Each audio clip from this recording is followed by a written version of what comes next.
The growth thinned as he climbed. The transition happened in reverse now, familiar in a way it had not been on the descent, the dense canopy giving way to scattered patches, the lowland light diminishing as the mosses and lichens reasserted themselves, the air clearing from the damp organic weight of the valleys to the sharper, drier cold of the upper slopes. His lungs noticed the change, and the air tasted like home. His legs remembered the mountain. They found the rhythm of the ascent without instruction, the particular cadence of uphill walking that conserved energy and distributed load across the muscles in a pattern built from years of daily repetition.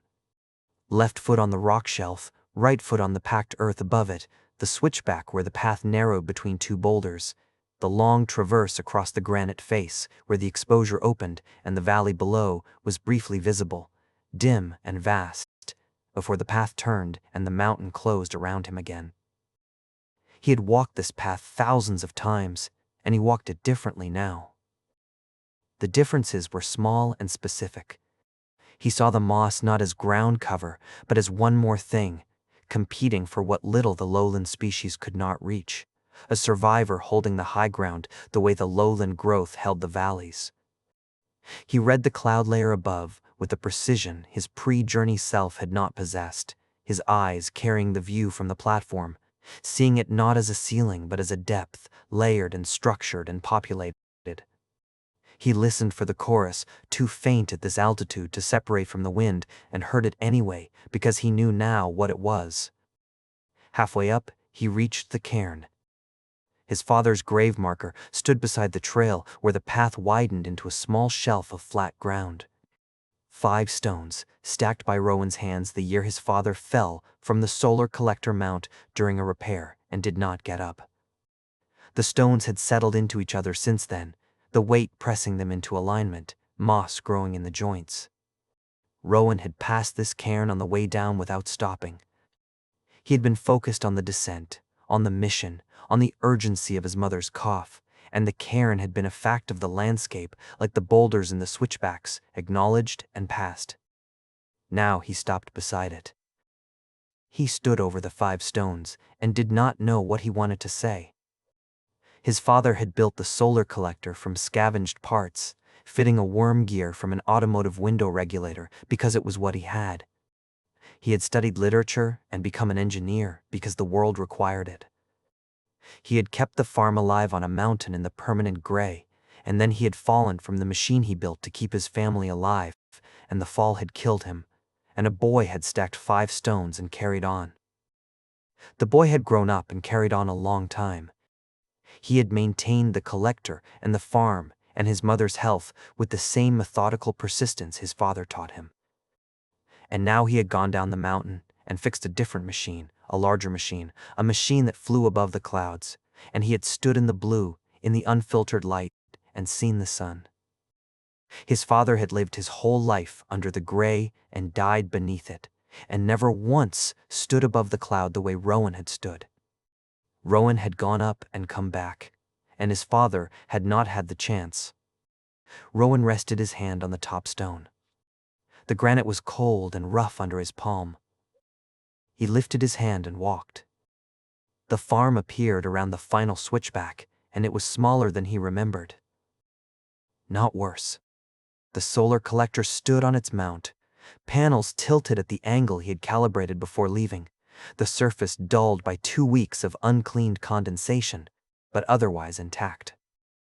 The terraced potato rows ran east along the slope, the plants green and upright, tended in his absence by hands that had tended them for decades before his birth. The stone house sat solid against the hillside, and smoke rose from the ventilation shaft, which meant the heating element was running, which meant his mother was cold, which meant her condition had worsened enough that she needed heat during hours they normally conserved the battery. He stood at the edge of the shelf and read the smoke for longer than he needed to. The heating element ran, or it did not, and it was running, and that told him she was alive an hour ago, or however long it took the stone to hold this much warmth. It did not tell him she was alive now. The walk from the cairn had been a quarter hour. He had carried the antibiotics 3 days down the mountain and 3 days back, and the last 100 meters were the ones he could not make his legs hurry through, because hurrying would not change what was waiting behind the door, and he wanted the not knowing to last one more step. The farm was smaller, and the terraces were a garden, and the house was a single room with an annex, and the solar collector was a simple tracking system. None of it had changed. Only his sense of its size had.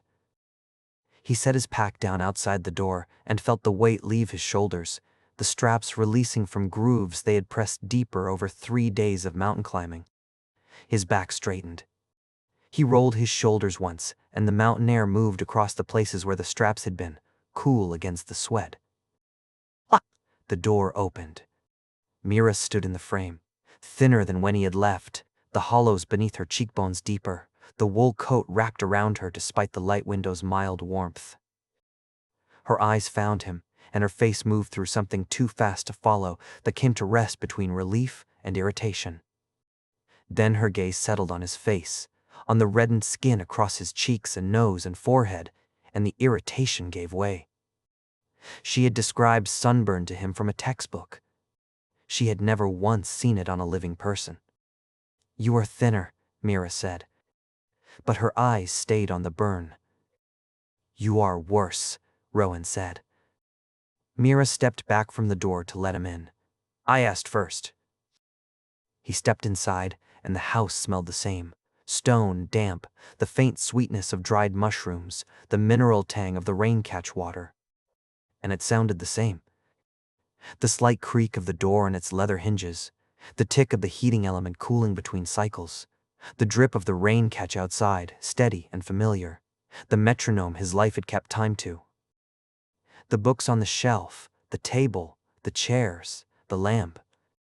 Everything where he had left it. Everything the same size it had always been. Everything fitting the space with the precision of a life arranged by 2 people over 3 decades. He unpacked the antibiotics on the table, unwrapped the waxed cloth, and set the medical encyclopedia aside, the entry on pneumonia still bookmarked with a strip of cloth where he had left it. Rowan slid the blister pack across the table to her. "It is amoxicillin. 500 milligrams, taken 3 times a day, for 10 full days.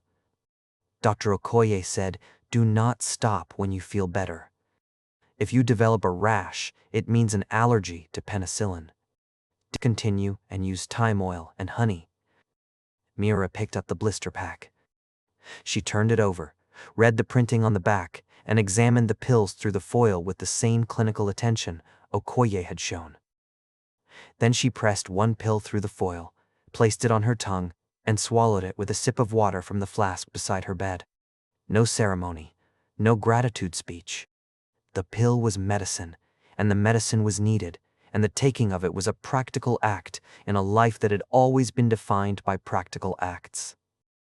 "Tell me," Mira said. Rowan sat in the chair across from her. He told her about the lowland forests, the species and their growth patterns, and the spiraling competition for surface area. He told her about Pip, the scavenger who talked without stopping and navigated by landmarks he was only beginning to learn. He described Meridian, the walls, the levels, the market during the light window, the painted lines on the ground, the children in the school. He told her about Dr. Okoye and her labeled shelves and her 3 courses of antibiotics, one of them now wrapped on the table between them. He told her about Marcus and the helionauts and the cable retraction mechanism and the observation logs. Then he stopped, because the next part was the part where language failed.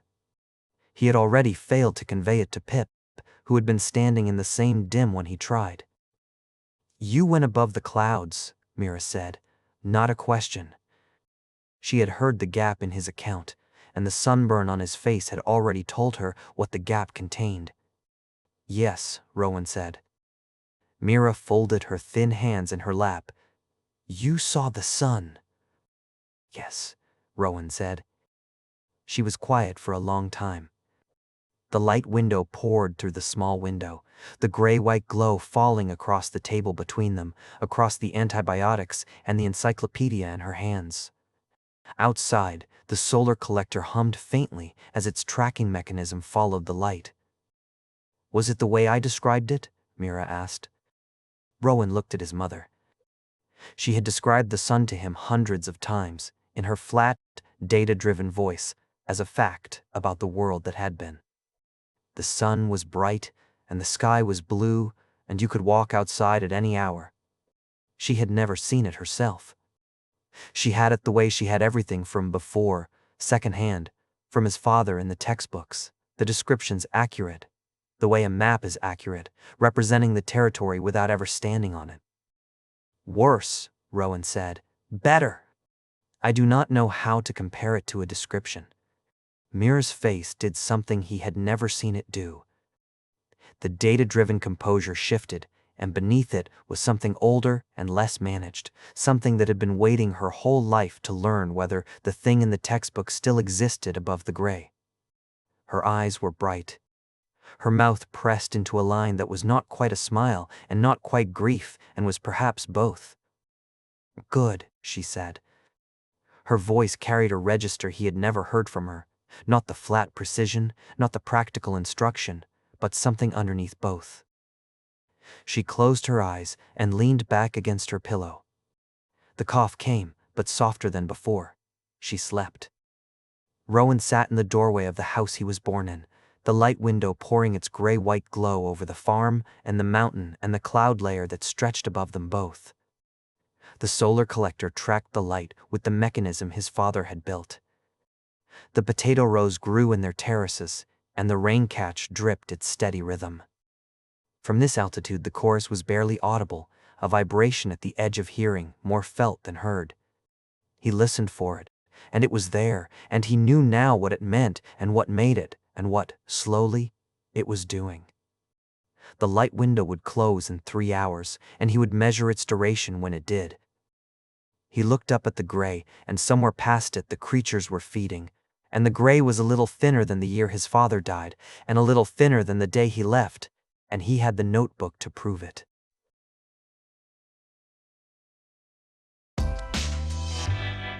Chapter Guild, Stories for Your Mind.